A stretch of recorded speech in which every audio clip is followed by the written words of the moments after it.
Сәлам дуслар, сіз Татарстанның төп яңалыкларын карыйсыз. Әйдә гүзәл башлап карыйк әле. Дүшәмбедә Дәүләт Думасына тәкъдим ителгән канун проекты Аяз көне яшен сукканда әйтте. Барча регион җитәкчеләре өлкә башлыклары булып аталырга тиешлеген аңлата ул проектта. Димәк, бөек Рөстәм Миңнеханов вазифасы хәзер гадирәк аталырга мөмкин. Шул ук канун проектында яхшы яңалыклардан губернаторларның рәттән 2 сроктан да артыгракка сайлана алуы турында әйтелә.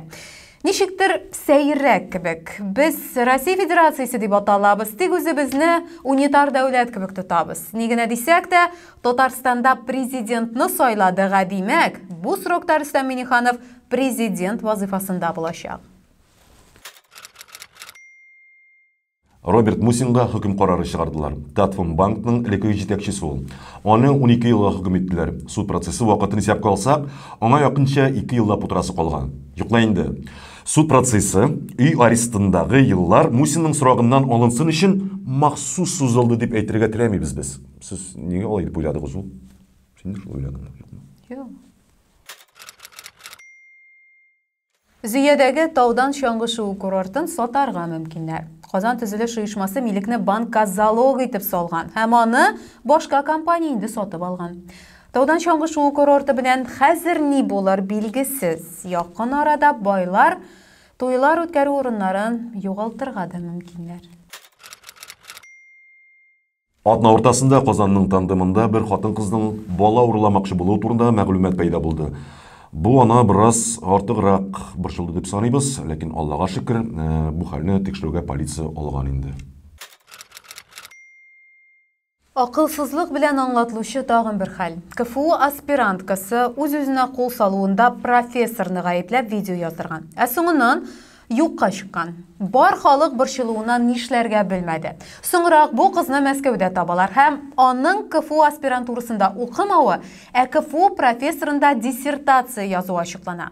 Шелтәрдә билгеле, бу кызга карата төрле гаепләүләр, шелтәләр ява башлый. Ә кыз тагын бер видео яздыра. Барда аның үлемен көткәч, үзенә кул салачагы белән куркыта. Тик билгеле, моны ул эшләмәячәк. Хайп. Авыр яңалык. Югары Ыслан районының паром кишүендә аварияда кешеләр һәлак булган. КамАЗ йөртүчесе зур тизлектә паромга чиратта торучы Audi-га килеп керә. Audi-ның йөртүчесе дә, пассажиры да һәлак була. КамАЗ йөртүчесе дә ДТП корбаны булды. Коронавирус белән хәлләр шактый авыр. Татарстанда яңа чикләүләр кертергә мөмкинлекләре турында белдерәләр. Нинди булуы турында әлегә әйтмәделәр, әмма кисәтеп куйдылар. Прививка ясатмасагыз, без кабат урамга SMS-калар белән генә чыгачакбыз. Яхшы яңалык та бар. Беренче iPhone тәкъдим ителгәннән соң, Россиядә аңа беренче атнада ук сорау моңа кадәр булган модельләрдән дә узып рекорд куйган. Моның ничек эшләвен без аңламыйбыз, әмма Россиядә фатирлар, машиналар, iPhone'лар сатып алалар, әмма акчасызлык һәм хәерчелеккә зарарланалар. Россия парадокслары иле. Дуслар, сезгә сөйләнәсе иң төп яңалыклар шушылар иде.